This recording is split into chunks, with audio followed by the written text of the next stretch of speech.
So today, I'm excited to bring you a really close friend of mine who is just an amazing story of what's possible if you have been suffering from things like binge eating,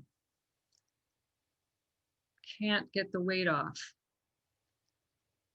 emotional eating, any type of food, weight, pain.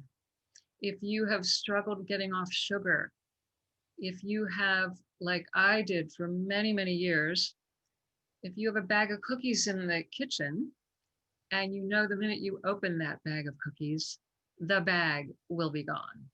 If you have had an intimate relationship with Ben and Jerry for far too long, and you know that you've got to break up with Ben and Jerry, but you just can't do it, today's call is for you. It is near and dear to my heart because I spent, God, I don't know how many years, literally years and years of my life, either starving or binging, starving or binging, starving or binging. And it was ruining my life. And it was making me sick physically, mentally, emotionally, in every way. And I've helped a lot of people now all over the world who suffer and struggle from binge eating, emotional eating, dieting.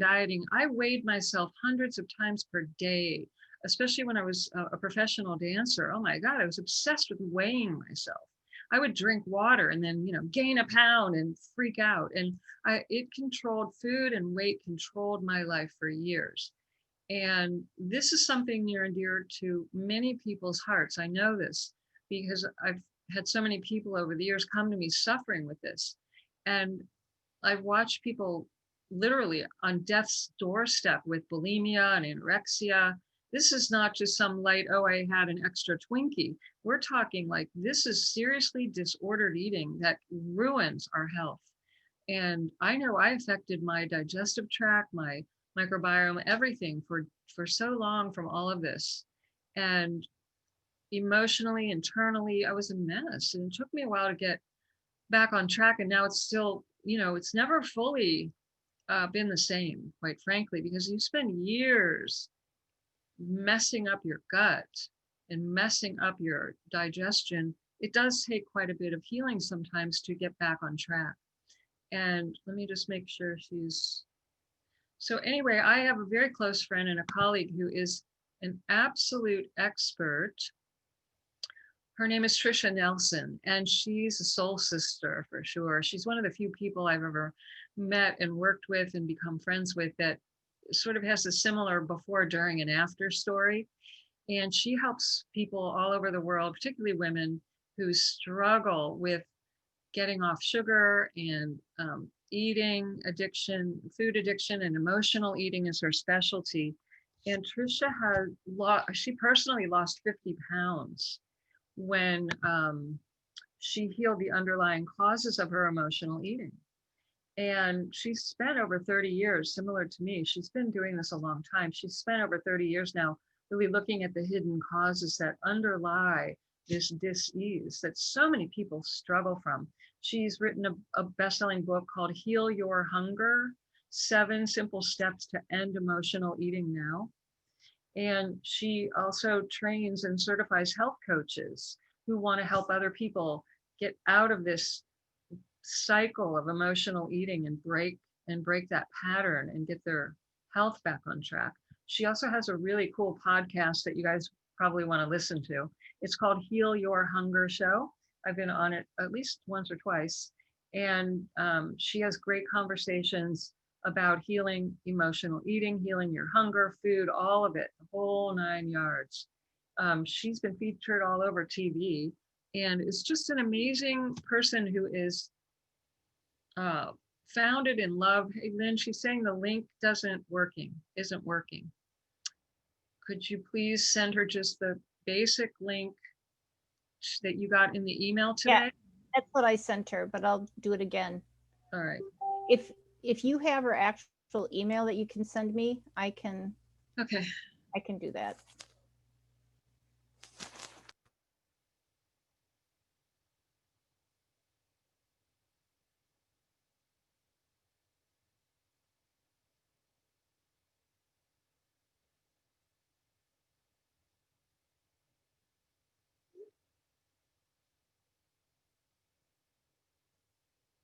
I don't know why it's not working. Lynn is sending it to your email now. Maybe she did a typo. Check your email and click on the link in there to get into the call. I'm introducing your beautiful self right now and telling your story. So come join us. Okay, so yeah, so a lot of people really, really suffer with this very dilemma. And we're this morning in the HighSpeed Healing Universe on my call with the members in there, I talked a lot about the holiday time that we're in, because food is like the center of attention during holidays, particularly Thanksgiving, Christmas.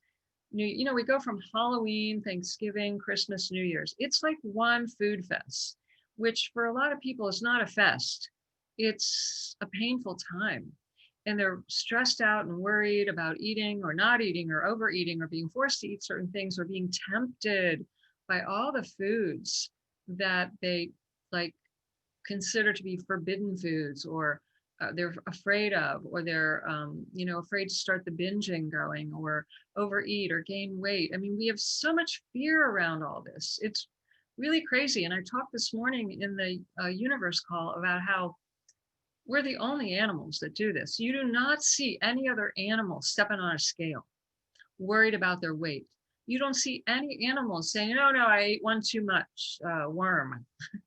Like I ate a little too much grass today. I think I'll lay off. You just don't see them doing that because they are following nature. They're listening to their bodies. They're paying attention to their instinct. And they have a blueprint to follow. They know when they're full, when they've had the right foods, enough foods. We're the only brilliant animals that have overridden our nature and that have messed up the blueprint. Now, we haven't really messed up the blueprint. We just don't follow it. So what happens is we get off track, and we try to control things, and we try to make it go our way. And we're living in a world that's just obsessed with, there she is. All right, let me add you. Here we go. This is the one and only. Hang on, let me unmute. This is the one and only lovely Tricia Nelson. I've just shared your introduction, about your book and your podcast, and that you're one of the only people I know who has a similar before, during, and after story. Like, I don't know too many people. I know a lot of people with the before, but never got out of the before. And then the during, got stuck in the during. But you came out the other side and have now become, a shining, beautiful, bright light, helping so many people around the world, and now even certifying coaches to help light other candles so they can spread the ability to heal. And I just love you so much, and I'm so glad you're here. I'm sorry about whatever happened with the techno. Oh, no worries. Thank you so much for having me. What a pleasure. Wow, it's so nice to see everybody here. And eating was my thing. So I loved eat. And I loved sugar, especially all those ooey gooey chewy foods that made me gain weight. So I think I was obsessed with food from the get-go, quite honestly. As far back as I can remember, food just lit me up. And that's not a problem until it's a problem. So the problem came in when I started gaining weight. And by age 20, I was 50 pounds overweight, and I had this roll on my tummy that I would scrunch up and hold in my hands, and I would imagine cutting it off, because after all, it's fat, right? I used to do that with my thighs, and I'd imagine cutting them off. I know, isn't that crazy? Thank God I didn't try it. It's, how you can cut fat off the side of a steak. So I'm like, maybe it'll work. So I had the same dream. Oh my God.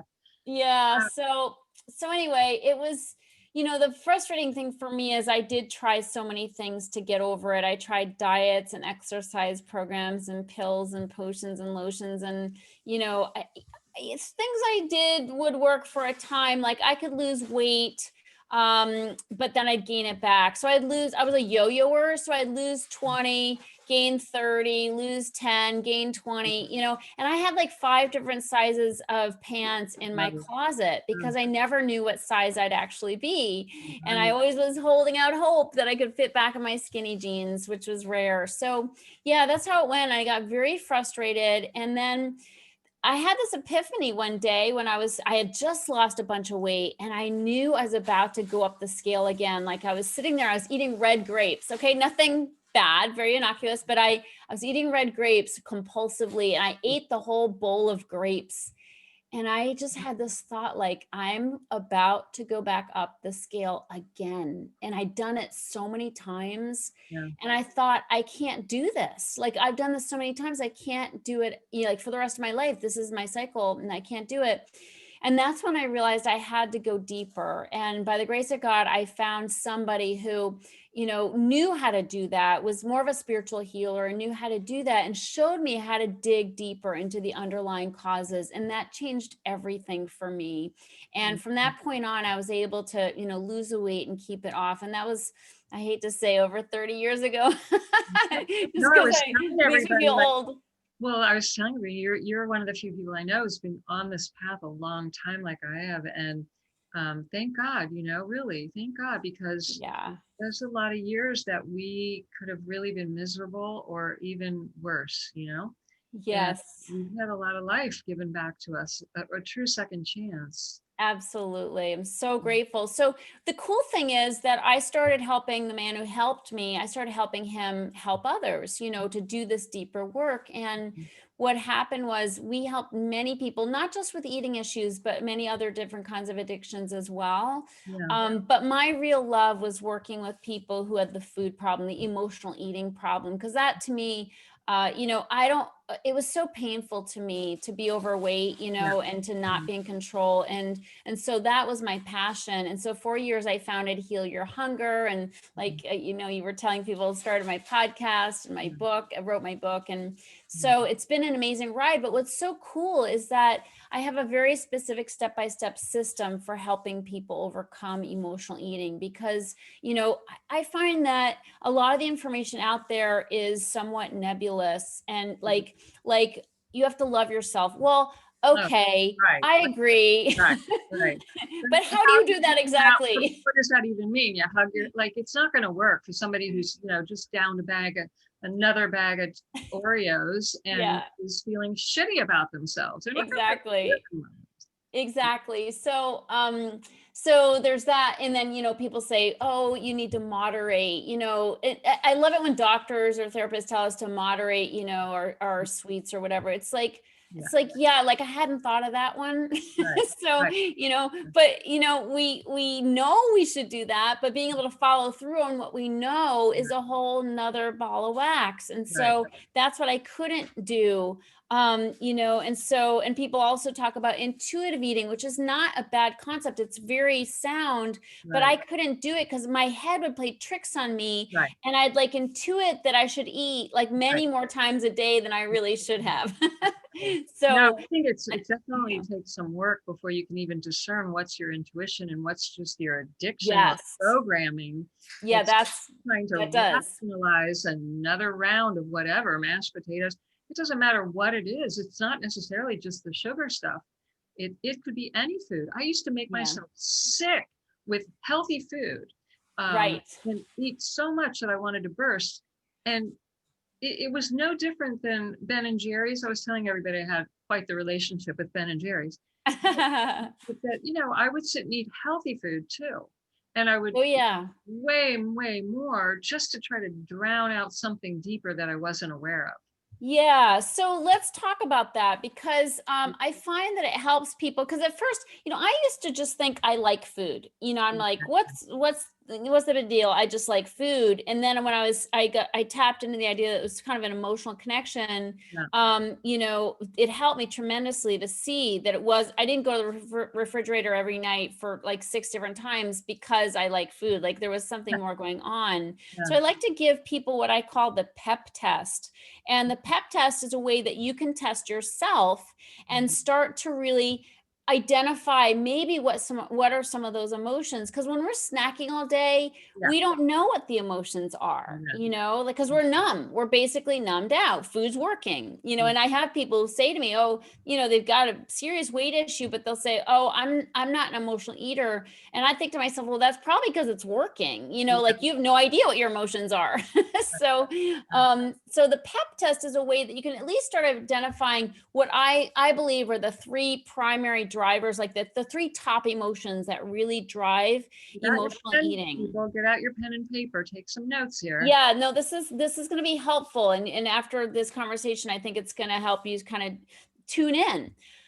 So the first P in PEP stands for painkiller. And so, we know what food does to us, right? But this is more what food does for us. And so we use food as a painkiller because we have emotional pain, and again, we might not be in touch with emotional pain or feel like, our cravings for chocolate are emotionally based.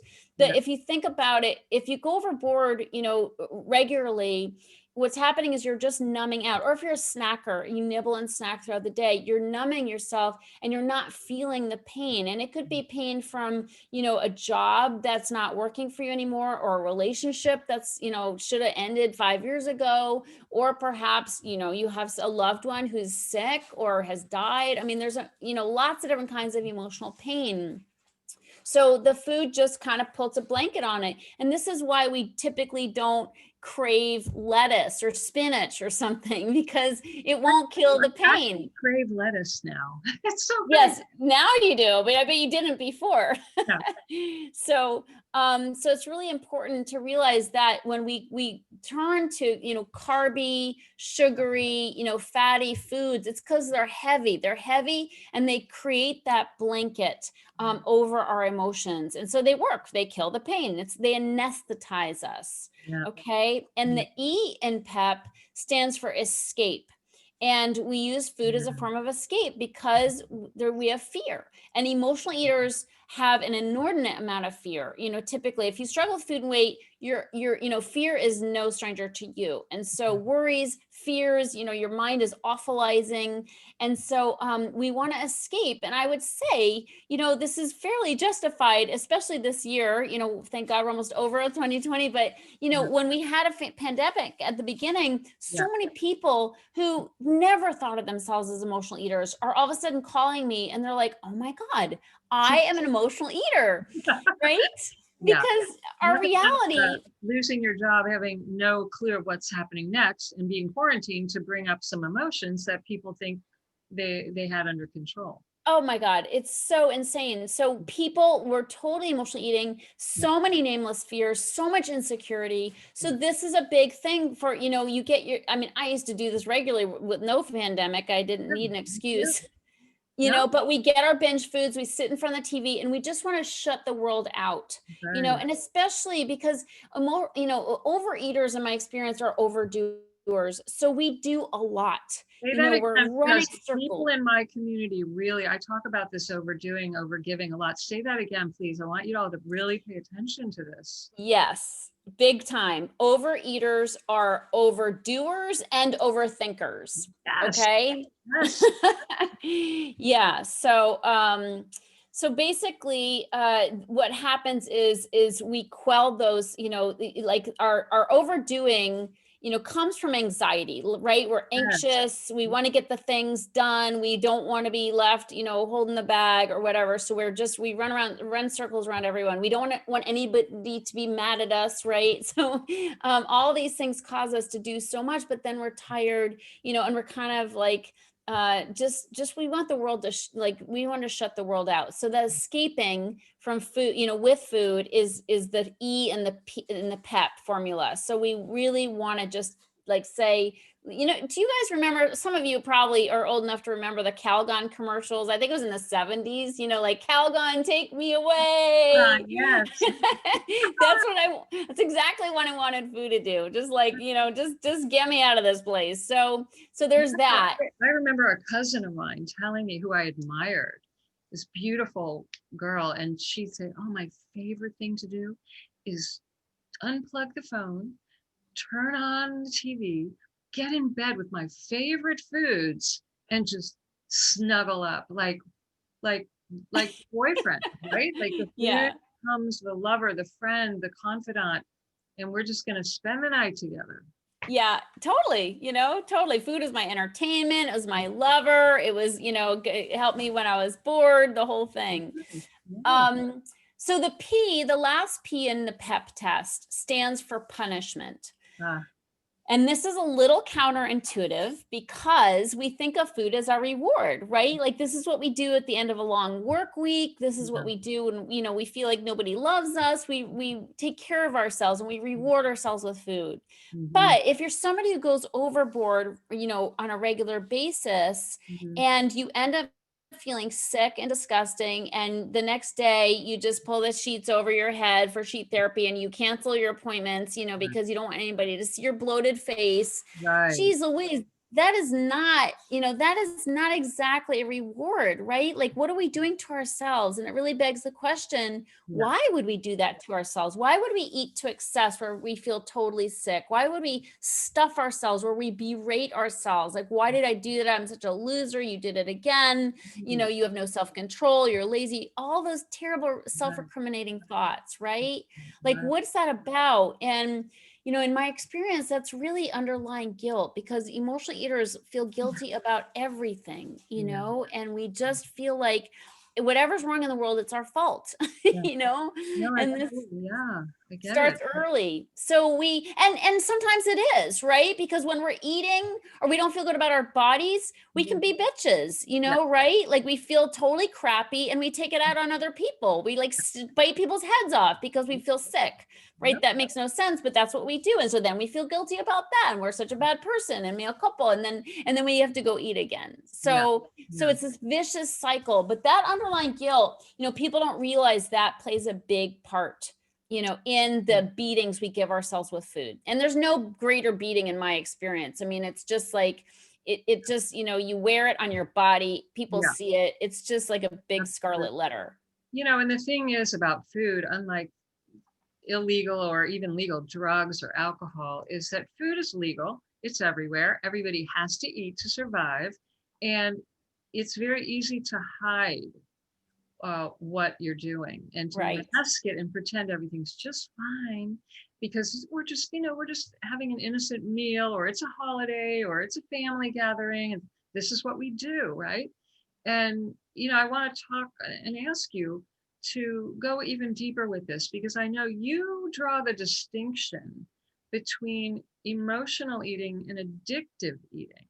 Can you elaborate on that a little bit more to help people see, like, where do they cross a line? Like, how would somebody even know if, because look, we all have a meal sometimes with friends or whatever, or a holiday where you eat more than you plan on, you eat a little too much, and you don't feel so hot. But to do it more than once or regularly, like where do we cross the line?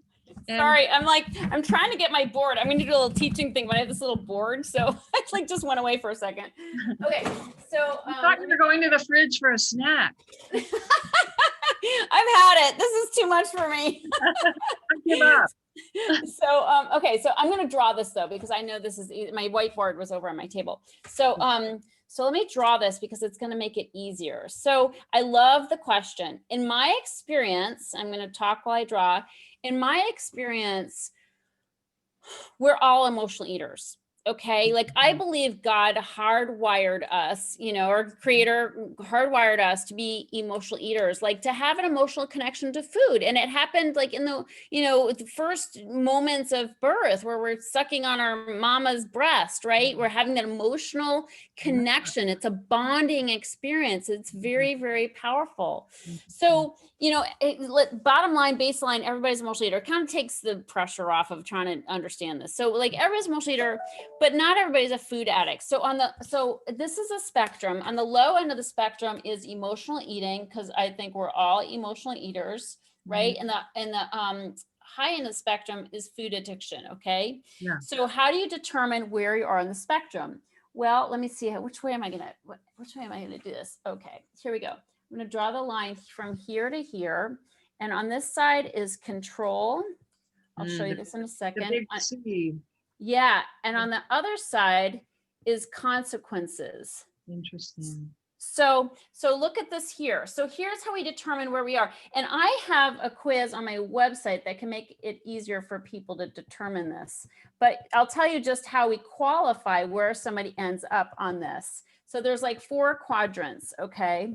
So if you look at this, you guys see that, okay? Yeah. So here's the deal. So the low end is emotional eating. So let's say somebody goes on a cruise, when we had cruises, and they go on a cruise and they eat a whole lot because it's all free, and they drink a whole lot and they gain 5 pounds. Okay. And then they come home and they're like, oh, I feel disgusting. That was fun, but I feel disgusting. I'm going to go jog, you know, an extra 5 miles this week, you know, and eat no sugar. Okay. And boom, those 5 pounds are off. So guess what? They have a whole lot of control and very few consequences, right? Yeah. Okay. But as we get older, if we keep eating, okay, and we get older, we have other factors come in, we get older, we have a sedentary job, and we keep eating, and we're getting more pain in our lives, like a painful relationship or whatever, and our food turns into food binges, like our eating turns into food binges. This is where I was on this side, total food addict, very little control here, right? Very little control to just scale back. Like I can't just go jog 5 extra miles and lose 5 pounds. Like that just didn't work for me. Once I started, I just kept going.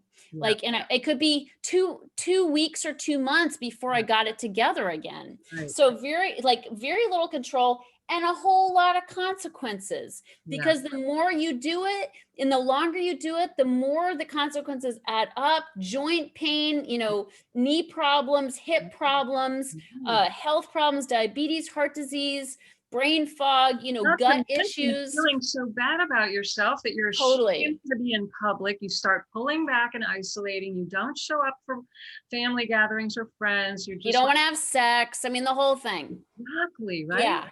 Yeah. Your life gets smaller and smaller and smaller, and your waistline gets bigger and bigger and bigger. Yep. Exactly. So that's basically how you determine where you are, is how much control do you have to scale back and just like snap out of it, which I did not have the ability. And is it like, how's it affecting your life, your work life, your sex life, how you feel about yourself, your confidence, or all your skinny jeans like collecting dust in the back of your closet? Do you hate the clothes you put on because they're not cute anymore? They're just like stretchy yoga pants, you know? So like, these are ways that this thing takes a toll, man. It is like in so many areas of our lives, we kind of like, you know, are like, oh, whatever, you know, I can cover it up. Okay. Wearing black or what, of course I'm wearing black right now, but you know what I mean? We can, you know, cover it up in some way, but the truth is it's just robbing us day by day of energy and happiness and self-esteem and self-confidence. Yeah. You're speaking to the me and the choir here. Like, we get it. I want to ask you too, I've heard you talk about emotional hunger and physical hunger. And I know I've worked with people and asked them, you know, are you really hungry? Like, stop for a minute before you eat and take a deep breath and go inside and listen inside, because are you really hungry? Or so would you elaborate on this as well? Yeah, it's hard because I mean, I've been doing this work for over 30 years, and sometimes I get fooled, you know, like where my stomach will growl. Like what I'm amazed by is how emotional hunger can mask itself as physical hunger. So I can be like, my stomach could be growling, and I'll literally say to myself, all these years later, I'm in my 50s, so all these years later, and I'm like, I'm so hungry. Like I'll say this, and then I'll be like, really? Are you really hungry? And so it's a good question to ask. But you know, one of the foolproof ways that I know how to talk to this hunger is to make sure I'm well nourished. Okay. Because you know, I have something which I've coined a phrase, which is 3-meal magic, which is eating 3 meals with nothing in between. This is a lifesaver for somebody who's a grazer or a snacker, and it'll change your life if you just do that. Like just without, I mean, you won't be able to do it very long if you don't get support, obviously, to go deeper, but it's kind of eye-opening if you limit yourself to 3 meals with nothing in between, because you'll realize how much of your snacking is actually emotional. meal. Right. But what's good about this is to me, it's not really a diet. I mean, I recommend it to my clients because it's going to help them get in touch with the emotions that are there between meals, you know? And so, but what it helps me do, like when it's 10 o'clock in the morning and I'm like trying to convince myself I'm hungry and I should eat something. And I talk to myself, I'm like, really, are you really hungry? Like you had a really good breakfast. Like you had a really nourishing breakfast, plenty of calories, you know, good fat, good veggies, you know, whatever protein, whatever it is I had. And then I can kind of reason with myself and say, well, actually, you know, you ate at 7, it's only been 3 hours, you know, you can probably last till 12. Like you can probably last, you're probably not starving, Trish, you know, and they'll be like, yeah, that's probably true. And then it's like, so what is going on? And then I'm like, well, I have a phone call I'm really nervous to make. Like, I don't want to deal with this thing, or I got to do my taxes. And there's nothing I hate more than doing my taxes, you know? And so I start realizing that there's things going on.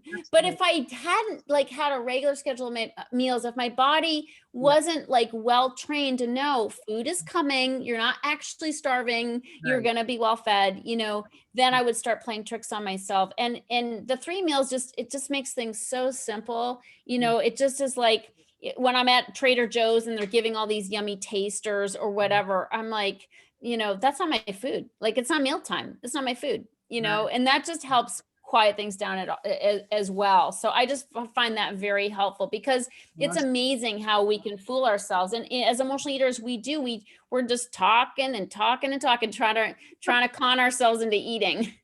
I love that. No, the structure is like the container that gives you something to look forward to and not feel, you know, deprived. Yeah. And we need that structure. Otherwise, again, that's where the rationalization voice can come in and make you think, oh yeah, I just need that one more little snacky. I noticed during COVID that I was sitting more and I was, you know, I was actually on the computer more than, and I'm on it a lot anyway, but I would find myself in the middle of something that I really wasn't loving doing. Like you said, the paperwork, the detailed type of work that I don't love doing. And I would stand up 3 and 4 times. Like I just got to go have another handful of nuts, whatever it is. Great diversion. You know, like I just couldn't bear sitting there to finish this whatever task was. And it's there. I don't care how much recovery you have around this. Like it's always there lurking. Like you have to be on the lookout for this, right? Yeah. It doesn't just go away forever. Although I will say I don't crave carbs and sugar and bread and all the stuff that I used to like. I used to say if you only left me with 1 or 2 foods and took everything else away, just don't take the bread and butter. And I took the bread and there's some excuse to put butter on it. And now I haven't had bread in years. I don't eat that kind of thing. And I don't miss it. I don't crave it. It really you can change. Literally the cravings go away. Talk a minute though also about measuring food, calorie counting, getting on the scale. These are things I work with people who went through different programs and it was all about measuring and portions and calorie counting. What's your take on that? Because I have strong opinions about this. Well, I'll talk about the scale first, and I'll tell you, the scale is not your friend. If you give the scale the power to make you feel good, which, oh boy, can it do that? You also give it the power to make you feel bad. You gotta have, if you have one, you have the other. And another thing about the scale, and the reason why it's so harmful, and I haven't been on a scale in decades, or I've been on a scale, but I haven't looked at what the number says in decades. Like I tell the doctor, I turn around, I don't even look. I was like, I don't want to know. It's none of my business. Love it. You know, because it never helped anyway. Like I know when my clothes are tight, you know, I know what's going on, you know? And so, but the thing about the scale is that if it does tell us something we're happy about, right? If you're an emotional eater, here's the trickiness and the way our minds work and rationalize. If it tells you something you like, then you celebrate and you're like, I have wiggle room. I can eat, right? So you eat, and if it tells you something you don't like you've been working so hard at the gym and then nothing, it hasn't moved, the needle hasn't moved a bit, Right. then you're like, screw it. What's the Yeah. point anyway? And you go eat and console yourself. So either way, you've ended up gaining weight. It's just it's a total mind game that I could do without. And so I just do. And guess what? This number on the scale never helped me lose weight. If anything, I gained weight automatically when I'd get obsessed with the scale. I agree 100%. And if anything, what I found is I was giving all my power away to this square piece of metal. Every day it was going to decide how I felt about myself. There's nothing worse than that. A number on a scale, you don't even know if that scale is accurate. And you're going to let it determine how you feel about yourself? Yeah, boo. So regarding the calorie counting and all that, what's really important to know is that, if you struggle with food and weight, it's really not about the food. So, and when you exert control over it, the problem is that's a symptom of the problem. It's not the problem itself. So even if you get a death grip on the food, before long, you're going to get very uncomfortable if you haven't dealt with those underlying causes and all the emotions that you've stuffed down for years. So basically, you can do that, but it's going to fail. Like the statistic, like medical statistic is that 98% of all diets fail. That's an abysmal. Say that again, please. 98% of all diets fail. If somebody is a chronic emotional eater, it doesn't matter what they do. And emotional eaters will do everything, right? We've done everything. Yeah. But it's, and even the things that sound super healthy and there's good research. Somebody asked about intermittent fasting. Yeah. If you're an emotional eater, it can be very hard to intermittent fast, but people will do it. I have clients who have intermittent fasted, not because the research says they'll live longer, but because they're so compulsive around food. They're like, I'm only going to eat once a day because I can't go near the kitchen otherwise. Well, that's not a solution. Like that's a stopgap. There's a question in the chat wanting to know about what do you think about people who I know, I saw that. That's what I was speaking to. It's like if again, the research is great. It's great. You can live longer if you eat once a day, but first of all, for me, it doesn't feel very kind to my body. Like that's why the 3-meal magic plan is so good for me. Cause emotional eaters we most of the time have trauma, right, in our past. And most of the time, we started eating to try to soothe ourselves. And so, there's this little part of us, there's that little girl, that scared little girl that's like, using food as a life and death survival skill. Right? Like I had stuff going as a kid I didn't know how to deal with. So I ate. It was the only thing available to a kid, really.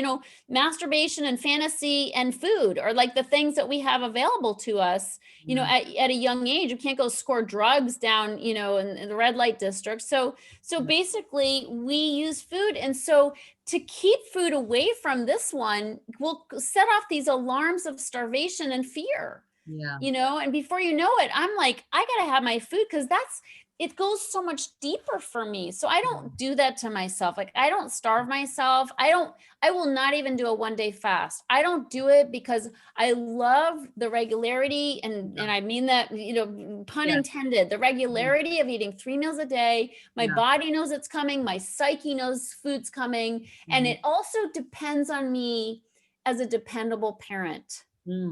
Right? Like, would you really have your favorite baby daughter? Would you say, hey, look, the science is in, if I feed you once a day, you're going to, your skin's going to be better. You're going to lose weight and you're going to live longer. Like you'd never say that to your daughter, right? You'd be like, no, this is a little sweetheart and I'm going to feed her 3 times a day. So she knows I love her.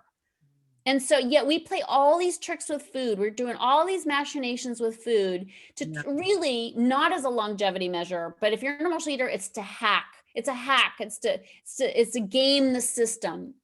Because we've tried so many years to do something about our eating and we've failed that we're like, oh, And we're seduced all the time. We're seduced by the newest science, the newest diet. Always, we got to try it, Right. but we're trying to game the system, and you can't game the system. If you're an emotional eater, you need to be sweet to yourself. You need to feed yourself, and you need to go deeper and deal with the real problem, because it's not the food. Do you have certain foods that you, when you work with people, you just say you can't eat these foods? Or do Yeah, you, I ask people to get honest, and that's not easy to do, because when we think we have to have the food, and this is why the deeper work's so important. If you think you have to have it, you're going to lie to yourself about the fact that it's okay for you to have it, right? So you're going to, like, again, it's like a life and death thing. Like it's kind of like we feel like we have to have it. But if you start doing the, the self-care, and I know Deborah's teaching you guys so much of that, but the self-care and really dealing with the underlying causes, then you don't need it on an emotional level, so you can have a more honest conversation. But I've tried a million ways to Sunday to try to eat sugar and not have it bite me in my butt, and it does every time. So I'm a sugar addict. If I eat sugar, sugar's all I want to eat. Okay. It's just the way it is. And that's true for grains for me too. If I eat rice, rice is all I want to eat. Like, it's just glutinous and carby and yummy. And so there's certain things that I just had to give up. And I just said, and the reframe for me, which helped me so much, because everybody's afraid of being deprived, because we've had so much diet culture, so we don't want to feel deprived. But to me, like, when I don't eat sugar, I'm not deprived. I don't feel deprived anymore. I feel like I'm giving myself a gift. Like, okay, I admit I'm depriving myself of bloat, my face being fat, inflammation in my body, the feeling of addiction. Like, I have to get more. Like, I don't care if it's the middle of the night. I'll go down to, the grocery store and get some. I'll go to a gas station. I mean, I've done some crazy shit to get my sugar. No, with you. So You're just yeah. bringing back memories of when I lived in New York and would get up at 2 a.m. and go across to the deli. It was open all night for Yeah. one more pint of Haagen-Dazs. Yes, Had to have. totally. Yeah. And so that's what I'm depriving myself of. So yes. Okay. Deprivation, guilty as charged. I'm depriving myself of feeling like crap. And instead I'm giving myself the gift. And the biggest gift to me is not having it own my mind. Because when I eat that stuff, it's all I think about. I may not eat more. I may act civilized around those cookies. Oh, I'll just have one like a normal person. But boy, oh boy, those cookies are owning me after I have one. And I'm like, and one's not enough. Who are we kidding? So I want more. And then but I can't have more because I'm supposed to be a normal eater, and other people might be noticing. And then, and I might not feel good. Okay, so I'm not gonna have any more, but damn, they were good. And so it's like, all of a sudden, all I'm thinking about are those cookies. And so it's, it's easier to say no than it is to, like, I always say, none is better than some, basically. My mother used to have to hide the desserts if she was having company, because I would go down, I would hunt them down and eat them frozen. I would eat them frozen. Oh my God. I mean, entire cakes. Yeah. Insane. All right. I want to ask you, what's the deal with sugar though? Why is sugar so hard and tricky for most people? It's the Achilles heel of every emotional eater. So sugar is highly addictive. It's been proven to be more addictive than heroin and cocaine. Okay. So if you have trouble with sugar, don't beat yourself up. You're in good company with everybody else who's physically addicted to it. And the reason, and if you also have trouble with carbs and bread and rice and pasta, if you have trouble with those things, hey, those metabolize as sugar in your body. So guess what? Those things are, causing you a sugar hit too. And we literally have a physical addiction to sugar. So it's not only emotional, it's definitely emotional, but it's physical as well. And it's so hard to put down. And that's why having a little bit of it is hard, because once you start, you want to keep going, because it grabs a hold of you physically as well as emotionally. I remember years and years ago, a book came out called Sugar Blues. I'm sure you're familiar with it. Yeah. And the thing that I don't know that a lot of people realize is that you have that craving, you eat the sugar, and then you get that temporary high. And you think, God, I feel on top of the world. I'm full of energy, right? But then when you crash, you end up usually the very next day feeling down and depressed and glum and blue. And what better choice to get out of that than to eat sugar? And before you know it, you are just down the toilet bowl. Absolutely. Spiraling Yeah. wrong. So yeah, if people are, if people have goals of like losing weight in 2021, I say start with quitting sugar. So important. And I know, Deborah, you have a way for people to get involved with my Quit Sugar Challenge. I was just going to say, everybody, so Tricia has a really amazing thing happening here it starts when? January? On the 4th, in like 6 days or 5 days. And so if any of you have been struggling with sugar in particular, I'm sure anyone's welcome, but if you've been struggling with sugar, and I've been talking about this all week with my community about how the holidays are just like the massive setup for all of this to come bubbling up to the surface, because we're around family that triggers us. We're around now this year, we can't even travel or go, so we're quarantined. We're frustrated in many cases, in many ways. And that's when people eat the most. And the holidays are all centered. It's like from Halloween all the way through the New Year's, it's all about a food fest. Yeah. And so, this is when the issues come up. And so Tricia has a challenge, a 5-day get off sugar.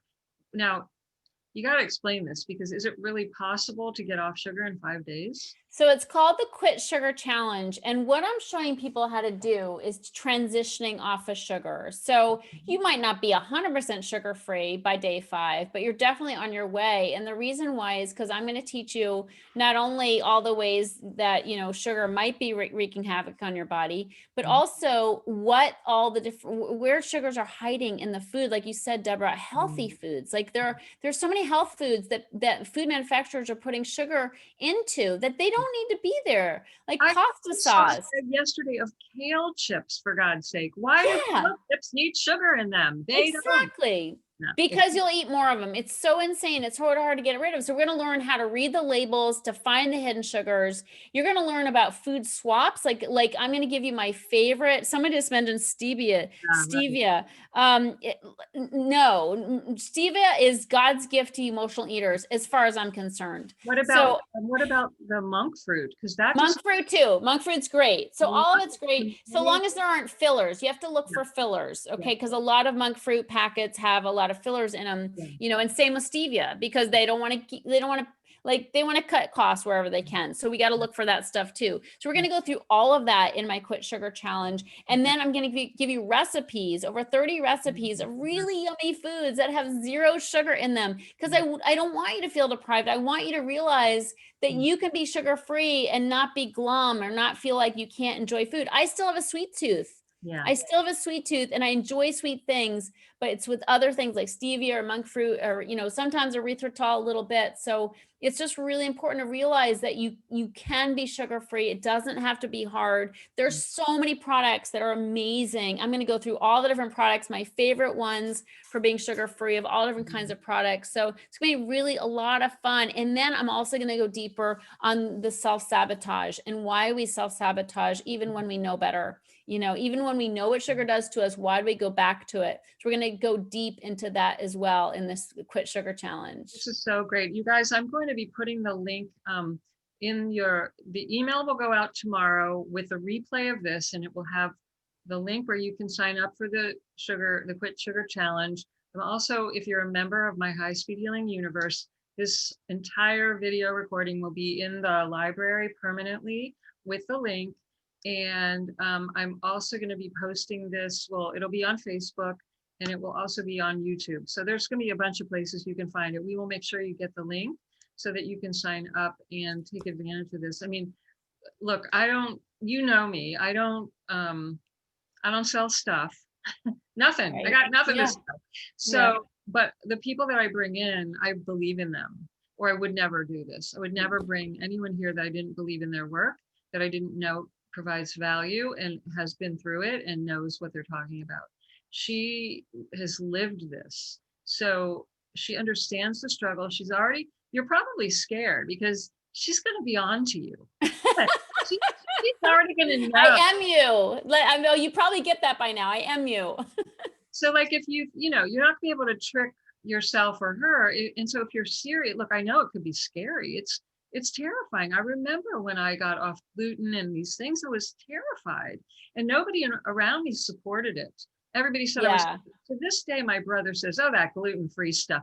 Like it's some ridiculous thing. But I was, anything with gluten, rice, like you were talking about, grains, those things set me off so bad that I got freedom that I never knew was possible.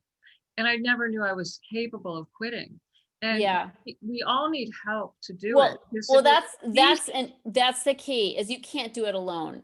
This is the hardest of all addictions. You got to have support. And when you're in a community of women on Facebook, it's so much fun. And we have prizes and contests, and there's this workbook, and there's all these recipes, and people are posting photos of the things they've tried. And it's just really a lot of fun. When you join arms with other people who have the same issues, it just makes it so much easier. You know that here. It really is easier. And you all know I teach you about leaning in, which can be tricky for people who have pain or anxiety or depression or some kind of shame about weight or food. That's when people tend to pull away and isolate. And then when you isolate, you feel guilty and ashamed, and more fear comes up, and you eat or whatever you do. And that creates the pain getting worse. And then you're in that cycle. And so at the very moment that you want to pull back and say, well, I'll think about it, or, well, I'll do that tomorrow, or, well, next year, whatever you tell yourself, it's BS, quite frankly. It's that you're just afraid that that this might actually work.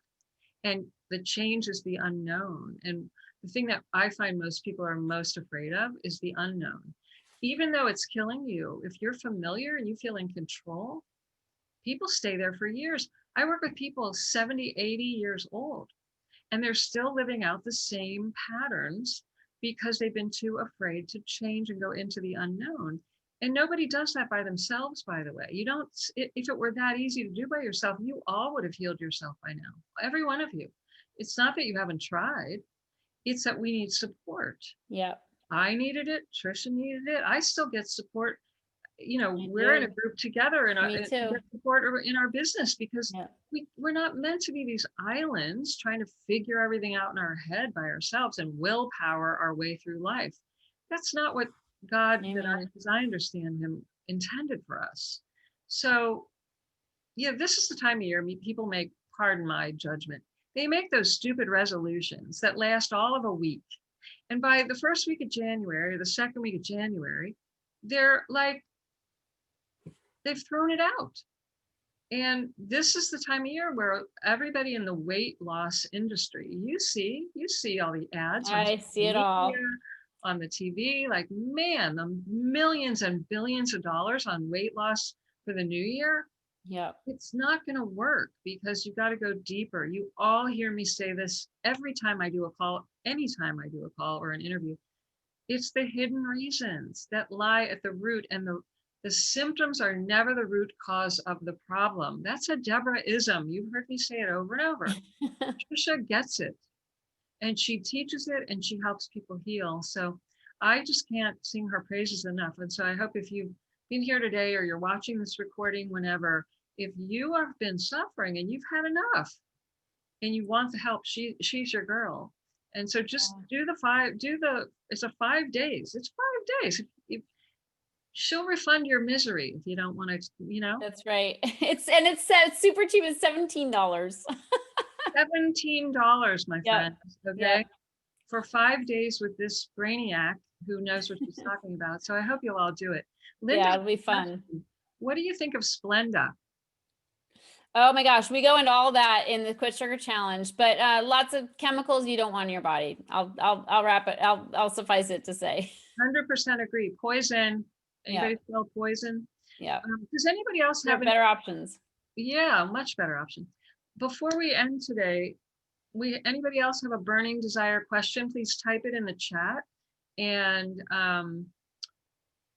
here's your last chance today for any burning desire questions or questions about her sugar challenge. Anybody? Any comments? Any feelings going on? I bet there are. There are. What Well, about I'm here for you guys. Caffeine, yeah, it's a roller coaster ride for sure. Okay, so the challenge, thanks, Lynn. The challenge is 5 live classes, 5 days of 1 hour-ish classes. And and you're all, people participate in the chat. It's really powerful. Answering questions on the spot, the whole thing. There's a workbook. direct access to her? It's not a recorded program. Oh no, it's live for sure. So yeah, Nikki's saying, I love it that it is loving to me and not for my health. Yeah, exactly.